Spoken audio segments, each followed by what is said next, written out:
Assalamualaikum warahmatullahi wabarakatuh. Selamat datang kembali bersama saya Muhammad Sultanul dalam sesi tutorial Microsoft Excel.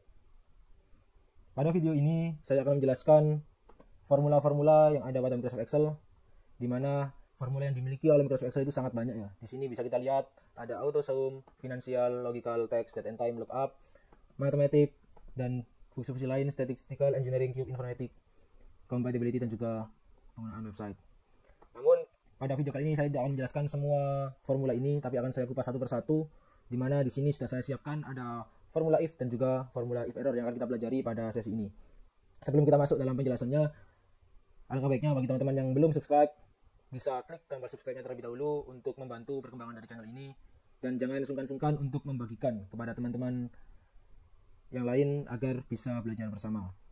Oke, kita masuk pada rumus yang pertama, yaitu fungsi if. Fungsi if ini adalah fungsi yang paling dasar digunakan dalam Microsoft Excel, di mana di setiap formula atau di setiap perhitungan memungkinkan untuk menggunakan fungsi if. Jadi fungsi if ini kalau kita artikan yaitu fungsi jika maka. Artinya ketika kita memiliki sebuah pertanyaan dan kita membutuhkan jawabannya, kita gunakan dengan fungsi if atau untuk menguji logika. Di sini fungsi if digunakan untuk menghasilkan nilai berdasarkan uji logika benar atau salah. Untuk sintaksnya atau penulisannya yaitu tentunya di awal kita awali dengan sama dengan terlebih dahulu, sama dengan if buka kurung tes logika, lalu koma atau titik koma. Ya, koma atau titik koma ini tergantung dengan versi dari software teman-teman ya. Ada yang menggunakan titik koma, ada yang menggunakan koma. Di sini di perangkat yang saya menggunakan titik koma. Yaitu tes logika titik koma kondisi jika terpenuhi, titik koma lagi kondisi jika tidak terpenuhi. Contohnya seperti ini. Kita masuk ke dalam contoh pertama, yaitu ketika atau if 1 sama dengan 1, jika benar akan memunculkan nilai benar, jika salah akan memunculkan nilai salah. Nah, 1 sama dengan 1 ini benar atau salah, terpenuhi atau tidak terpenuhi? Jawabannya kan terpenuhi. Nah, kondisi terpenuhi ini kan ada di sintaks kedua, ada di formula kedua ya. Jadi yang muncul adalah kalimat benar. Di sini mengapa saya gunakan tanda petik 2 di awal dan juga di akhir dari kalimat? Jadi ketika kita menggunakan formula Excel itu harus kita gunakan tanda petik 2 untuk menyatakan sebuah kalimat. Jika menuliskan sebagai angka, tidak perlu kita gunakan tanda petik 2. Itu contoh yang pertama, jika 1 sama dengan 1 itu terpenuhi, maka akan memunculkan nilai benar. Lalu di contoh yang kedua, jika 1 sama dengan 0 itu terpenuhi, akan memunculkan nilai benar. Apabila tidak terpenuhi, akan memunculkan nilai salah. Oleh karena itu, di sini if 1 sama dengan 0, jika terpenuhi benar, jika tidak terpenuhi salah, akan menghasilkan teks salah. Di contoh yang ketiga, if 1 sama dengan 1, jika terpenuhi akan memunculkan nilai 100, jika tidak terpenuhi akan memunculkan nilai 0. Nah, 1 sama dengan 1 kan benar. Jadi 1 itu sama dengan 1 akan menghasilkan nilai 100. Sebaliknya, jika dinyatakan kondisinya tidak terpenuhi, maka akan menghasilkan nilai 0. Jadi 1 sama dengan 0 itu kan salah atau tidak terpenuhi logikanya. Maka akan menghasilkan nilai 0. Itu sebagai pemahaman awal dari fungsi if. Jadi fungsi if ini konsepnya adalah jika terpenuhi, maka nilai yang muncul apa. Jika tidak terpenuhi, nilai yang muncul juga apa. Seperti itu. Sampai sini apabila ada yang kurang difahami bisa memberikan komentarnya, di kolom komentar, nanti akan saya jawab melalui kolom komentar juga. Lalu kita masuk ke dalam contoh yang kedua, yaitu penggunaan if secara tunggal. Maksudnya bagaimana? Agar kita lebih paham, langsung saja kita masuk ke contoh soalnya. Jadi di sini ada syarat, yaitu siswa dinyatakan lulus jika total nilai yang diperoleh lebih dari atau sama dengan 150. Di sini kita punya 5 siswa. Ada 5 siswa yang bernama Abu, Bella, Citra, Dava, dan juga Emil, dengan jenis kelaminnya laki-laki, perempuan, laki-laki, dan laki-laki. Nilai yang pertama, nilai dari guru yang pertama yaitu 85 untuk Abu, 60 untuk Bella, dan seterusnya. Lalu nilai dari guru yang kedua 75 untuk Abu, dan seterusnya. Nah, di sini dari 5 siswa ini dinyatakan lulus jika nilai yang diperoleh itu totalnya lebih dari atau sama dengan 150. Nah, kalau kita gunakan penjumlahannya, di sini kan sudah saya jumlahkan ya. 85 ditambah 75 sama dengan 160. 60 tambah 70 sama dengan 130, dan seterusnya. Nah, untuk memberikan keterangan mana yang lulus atau yang tidak lulus, di sini saya gunakan rumus if. Nah, penggunaannya seperti apa? Ini saya jelaskan di bawah. Ini kalau mungkin melihat rumus yang ada di sini mungkin teman-teman sedikit bingung ya, karena di sini saya menggunakan tabel, jadi mungkin sulit dipahami. Saya simpulkan di bawah ini. Jadi pada pada sel G16 ini, G16 itu penulisannya itu if buka kurung F16. F16 itu mana? F16 itu ini ya, jumlahnya 160 lebih dari sama dengan 150. Jika kondisinya terpenuhi akan dinyatakan dengan teks lulus. Jika tidak terpenuhi dinyatakan dengan teks gagal. Begitu juga untuk Bella atau G17 ya, kolom keterangannya. Yaitu kita gunakan rumus juga if F17 lebih dari sama dengan 150. Jika terpenuhi dinyatakan lulus, jika tidak terpenuhi dinyatakan gagal. Seperti itu dan seterusnya. Nah, dari penggunaan rumus ini, 5 rumus ini tinggal kita masukkan ke sini. Jadi tinggal kita masukkan ke sini akan menyatakan ini. Abu dinyatakan lulus karena nilainya 160, di atasnya 150. Bella dinyatakan gagal karena nilainya 130, masih di bawah rata-rata. Lalu Citra dinyatakan lulus, Dava dinyatakan gagal atau tidak lulus, dan juga Emil dinyatakan lulus. Itu contoh dari menggunakan if tunggal. Lalu contoh berikutnya, yaitu contoh yang ketiga, ketika kita menggunakan rumus if berganda atau if ganda pada kondisi tidak terpenuhi. Nanti juga kita bahas if berganda pada kondisi tidak terpenuhi. Kita masuk ke contoh soal yang ketiga terlebih dahulu. Siswa dinyatakan lulus jika nilai yang diperoleh dari kedua penguji masing-masing lebih dari atau sama dengan 75. Dengan syarat nilai A lulus. Maksudnya bagaimana? Maksudnya adalah ketika nilai dari guru yang pertama atau nilai A ini dinyatakan lulus, maka akan ditinjau kembali pada nilai B-nya. Jadi kalau A ini lulus, B-nya lulus, akan dinyatakan lulus. Kalau A-nya lulus, B-nya tidak lulus, maka akan dinyatakan gagal. Kalau A-nya sudah gagal, maka otomatis dinyatakan gagal. Seperti itu ya. Nah, penggunaan fungsinya seperti apa? Di sini kan kita masukkan if berganda pada kondisi terpenuhi. Maksudnya if berganda pada kondisi terpenuhi seperti apa? Jadi di sini pada F31 atau penilaian pada Abu, yaitu if D31 itu masuknya ke nilai guru pertama untuk Abu, ya, nilai A untuk Abu lebih dari sama dengan 75. Jika benar, akan kita tinjau lagi yaitu pada if E31. If E31 itu yaitu penilaian guru kedua kepada Abu. Jika penilaian guru kedua ini lebih dari 75, maka akan dinyatakan lulus. Tapi ketika penilaian dari guru B ini tidak lebih dari 75 atau kurang dari 75, maka akan dinyatakan gagal. Jadi step by stepnya, ketika Abu mendapatkan nilai dari guru pertama itu di atas 75, maka akan kita uji lagi kebenarannya, yaitu nilai yang diberikan oleh guru B itu di atas 75 atau enggak. Kalau nilai dari guru B itu di atas 75, maka akan dinyatakan dengan lulus. Tapi kalau dari guru B itu di bawah 75 akan dinyatakan gagal. Nah, tapi ketika Abu ini sudah di bawah 75, maka otomatis langsung masuk ke kondisi tidak terpenuhi, yaitu di sini gagal. Jadi ini kita pisah ya. Ini kita pisah. Ini adalah kondisi jika terpenuhi. Saya berikan bold untuk kondisi terpenuhinya. Jadi ketika Abu memiliki nilai 75 atau lebih atau dinyatakan terpenuhi, kita tinjau lagi dari nilai yang guru B. Kalau nilai guru B terpenuhi juga, maka lulus. Kalau tidak terpenuhi, maka gagal. Tapi kalau Abu dari guru A ini sudah tidak terpenuhi atau di bawah 75, langsung masuk ke kondisi jika tidak terpenuhi, yaitu gagal. Seperti itu ya.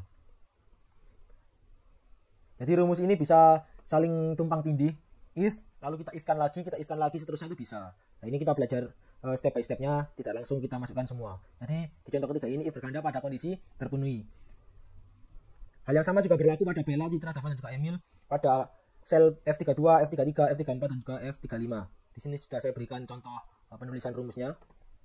Lalu pada contoh keempat yaitu if berganda pada kondisi tidak terpenuhi. Kalau tadi kan pada kondisi terpenuhi. Nah, yang berganda itu atau if-nya itu ada di kondisi terpenuhi. Nah, kalau if berganda pada kondisi tidak terpenuhi, maka if-nya berada pada kondisi tidak terpenuhi. Ini saya bold juga seperti ini ya. Logikanya, siswa dinyatakan lulus jika nilai yang diperoleh dari kedua penguji masing-masing lebih dari atau sama dengan 75 dengan syarat nilai B lulus. Sekarang kita tinjau dari nilai B-nya.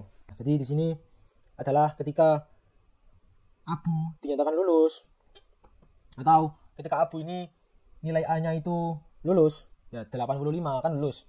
Maka otomatis Abu ini dinyatakan lulus karena di sini kan D46 itu kan Abu dari nilai A D46 itu 85 dinyatakan lulus. Maka otomatis akan dinyatakan lulus tanpa menghimbau atau menghiraukan nilai yang dari guru kedua. Jadi ketika Abu ini mendapatkan nilai dari guru pertama itu lebih dari 75, maka otomatis akan dinyatakan lulus. Tapi ketika mendapatkan nilai kurang dari 75, contohnya yaitu yang di sini di bawah 75 kan Bella ya. Bella itu F47 di sini. Nah, ini saya bold dulu untuk yang bertingkatnya. Jadi ketika Bella D47 kan ini 60 lebih dari 75 itu kan tidak terpenuhi. Maka kita tinjau dari logika berikutnya. Ketika tidak terpenuhi, kita lihat lagi nilai B-nya lulus apa tidak, atau E47 ini terpenuhi apa tidak. E47 kan di sini nilainya juga 70. Maka 70 kan kurang dari 75, tidak terpenuhi juga. Artinya di sini tetap gagal. Tapi ketika di sini kita masukkan nilai B-nya 80, maka otomatis Bella menjadi lulus karena nilai B dari Bella itu terpenuhi. Tapi kalau nilai aslinya dari 70 itu dinyatakan gagal. Seperti itu. Lalu contoh berikutnya adalah if berganda pada kedua kondisi. Jadi siswa itu dinyatakan lulus jika perempuan memperoleh nilai lebih dari atau sama dengan 120 dan jika laki-laki memperoleh nilai lebih dari atau sama dengan 150. Jadi standar dari laki-laki sama perempuan itu beda di sini. Hal ini biasanya disamakan atau dilakukan ketika teman-teman pada mata pelajaran olahraga ya. Di olahraga kan pasti dibedakan ketika semisal tes lari, kalau laki-laki lebih dari 10 menit dinyatakan tidak lulus, tapi kalau perempuan di atas 15 menit baru dinyatakan tidak lulus. Nah, ini contohnya seperti ini. Jadi Abu, seorang laki-laki mendapatkan nilai dari guru A 85, mendapatkan nilai dari guru B 75. Ini jumlahnya dan juga ini keterangan lulus atau tidaknya. Penggunaan rumusnya bagaimana? Kita masukkan logika yang pertama. Siswa dinyatakan lulus jika perempuan nilainya lebih dari atau sama dengan 120. Nah, jika berarti di sini kan C61 adalah perempuan atau P. C61 kita lihat C61 Abu, laki-laki. Berarti kan di sini dari logika ini tidak terpenuhi kan? C61 sama dengan P ini tidak terpenuhi. Ya, berarti langsung kita masuk ke bagian yang kondisi jika tidak terpenuhi. Nah, di sini kondisi jika tidak terpenuhi. Kondisinya jika tidak terpenuhi atau Abu ini laki-laki bukan perempuan, karena di sini kan kita masukkan logikanya perempuan. Berarti kondisi tidak terpenuhi yaitu untuk standar laki-laki. Ketika nilai total dari Abu F61 atau 160 itu lebih dari 150, maka dinyatakan lulus. Kalau kurang dari 150 maka dinyatakan gagal, seperti itu. Oleh karena itu di sini muncul keterangan bahwasannya Abu itu lulus. Lalu kita cari yang perempuan. Kita cari perempuan contohnya Bella. Bella itu di baris 62. Di sini kita masuk ke logikanya dulu. If C62 sama dengan P, apakah benar Bella itu perempuan? Benar. Maka kita lihat sintaks yang bagian terpenuhi. Bagian ini, karena kan terpenuhi kan Bella sama dengan perempuan. Maka F62 lebih dari sama dengan 120 apakah terpenuhi? Terpenuhi karena di sini nilai dari Bella itu 130.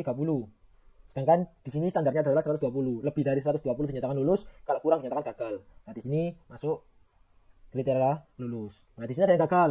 Kenapa bisa gagal? Kita lihat di barisan 64. F64. Nah, C64 sama dengan P. Betul apa tidak? Salah ya, karena di sini Dava adalah laki-laki. Maka kita lihat pada kondisi jika tidak terpenuhinya atau kondisi jika Bagas ini, Dava ini laki-laki.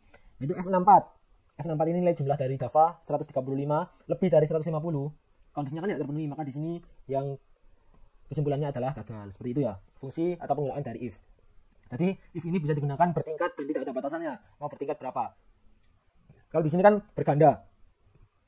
If kondisi jika terpenuhi apa? Kalau terpenuhi kita masukkan if lagi. Nah, di sini bisa kita masukkan lagi kondisi jika terpenuhi 120, maka kalau terpenuhi kita masukkan if lagi itu bisa. Tapi di sini masih kita jelaskan dasarnya saja. Nanti ketika kita masuk ke penggunaan aslinya, kita masuk pada suatu kasus yang susah, akan kita pelajari kembali pada video lainnya. Nah, di formula yang kedua yaitu if error. Jadi if error itu apa? If error itu digunakan untuk menghasilkan sebuah nilai tertentu jika nilai Excel yang diuji menghasilkan nilai error atau salah. Nilai error atau berupa kesalahan. Sebaliknya, jika nilai yang diuji tidak menghasilkan error, maka if error akan mengembalikan nilai yang diuji. Maksudnya bagaimana? Di sini kan sintaksnya kan if error. Sintaks yang pertama, nilai yang diujikan. Nah, nilai yang diujikan ini ketika bernilai error, maka muncul nilai yang dihasilkan jika error. Tapi ketika nilai yang diujikan ini tidak error atau tidak bermasalah, maka yang muncul adalah hasil dari nilai yang diujikan. Contohnya bagaimana? Masuk dalam kategori yang pertama. Jika rumus yang digunakan terjadi error, maka akan menghasilkan error berupa tagar div 0 atau tagar value atau tagar name. Untuk mengatasi hal itu, bisa kita gunakan rumus if error untuk memberikan hasil atau keterangan rumus salah. Contoh lagi, kita punya 5 siswa. Sama seperti tadi siswanya. Nilai A dan juga nilai B. Di sini yang beda apa? Di sini nilai A pada nilai Emil ditulis menggunakan kalimat 100, bukan angka 100 ya, bukan angka 100, dengan kalimat. Juga Bella pada nilai B digunakan kalimat 70. Nah, otomatis kan kalau kita jumlahkan kan tidak bisa 60 berupa angka dan juga 70 berupa kalimat. Kalau Excel itu tidak bisa, harus sama-sama angka. Oleh karena itu di sini dinyatakan error atau value, tagar value. Beda dengan Abu sama-sama angka ketika dinilaikan, ya sudah tidak error, memang sudah bisa dijumlahkan. Tapi di Bella dan juga Emil ini dinyatakan error karena salah satunya itu tidak bisa didefinisikan karena berupa kalimat. Nah, ini jumlah. Di sini juga sudah saya jelaskan penggunaannya bagaimana. Jadi F12 itu 85 ditambah 75, F13 itu 60 ditambah 70 dalam kalimat dan seterusnya. Nah, di sini kan ada error, value. Bagaimana cara mengatasinya? Cara mengatasinya yaitu ketika di sini saya berikan contoh yaitu ketika error, if error atau ketika error, maka akan dimunculkan nilai yaitu salah input. Ya, ketika error dimunculkan nilai salah input. Kalau ada error, ya langsung yang benar, yang ada error tadi apa itu muncul. Contohnya di sini. Contohnya yaitu pada G12. Di sini kan if error Di sini kan jumlah ya, jumlah dari abu itu 160. If error G12 adalah 160. 160 ini error atau enggak? Enggak error, maka yang muncul adalah 160-nya. Tapi pada bela, if error G13, ini ya, G13 itu di sini apa? Agar value, ini kan error, maka akan muncul nilai yaitu salah input. Nah, kesimpulannya ini, salah input. Yang G12 tadi, kesimpulannya yaitu tetap nilai dari G12. G14 juga sama. Citra, ini tidak error, maka yang muncul adalah nilai dari yang tidak error itu. G15 Dava juga tidak error, maka yang muncul nilai dari yang tidak error. Dan yang terakhir Emil, ini error karena ini berupa kalimat, maka yang muncul adalah, kesimpulannya adalah yang error atau salah input. Seperti itu ya. Jadi nilai error kita gantikan dengan sebuah teks atau sebuah kalimat. Semisal salah input ini kita ganti menjadi, semisal kalau error langsung kita jadikan 0 gitu ya. Bisa. Jadi ketika error kita gantikan atau kita munculkan nilai 0. Nah, otomatis yang error tadi kan Bella sama Emil. Nilainya langsung 0 di sini. Seperti itu ya penggunaan dari if error pada contoh yang pertama. Kita masuk di contoh berikutnya. Jadi di sini kita fungsikan if error juga dengan logika langsung. Jadi tadi kan langsung if error 160 itu error apa enggak, atau G12 itu error apa enggak. Kalau error kita masukkan salah input, kalau enggak error kita masukkan nilai dari G12.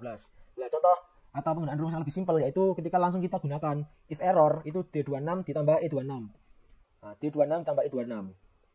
Kalau ini error, maka akan muncul salah input. Tapi kalau D26 tambah E26 ini enggak error, maka langsung akan menghasilkan nilai dari D26 ditambah E26. Seperti itu. Nah, ini lebih efisien menurut saya karena di sini ada bedanya dengan yang di atas tadi. Di atas ada kolom atau tabel jumlah, di sini tidak ada tabel jumlah, tapi langsung kesimpulan. Di sini kan ada double ya, ada jumlah, ada kesimpulan. Nah, di sini langsung kesimpulannya, tidak pakai di jumlah terlebih dahulu. Jadi kesimpulan itu langsung dari jumlahnya. Jadi kita kolaborasikan rumus lain di dalam if error, tidak langsung per nilai. Oh iya teman-teman, di sini ada kekeliruan. Jadi di sini kan F26, sebentar di sini F26-nya keterangan. Jadi ketika ini dihapus baru benar. Nah, jadi F26, F27 sampai F30. Nah, ini penggunaan dari if error ketika nilai yang diujikan ini juga berupa formula juga. Di sini kan berupa formula penjumlahan. Beda dengan di sini yaitu menggunakan nilai pasti atau nilai jadi.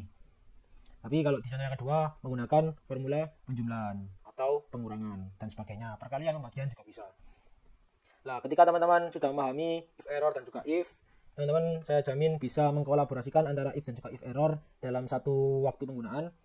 Nanti saya berikan contohnya di lain video bersama dengan tutorial-tutorial lainnya.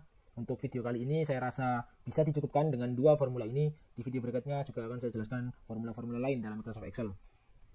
Oke, sampai di sini saja. Saya ucapkan terima kasih kepada teman-teman yang sudah menyimak dari awal sampai akhir. Dan saya ucapkan mohon maaf sebesar-besarnya ketika ada kekeliruan dalam penjelasan dan juga penyampaian saya dalam video ini.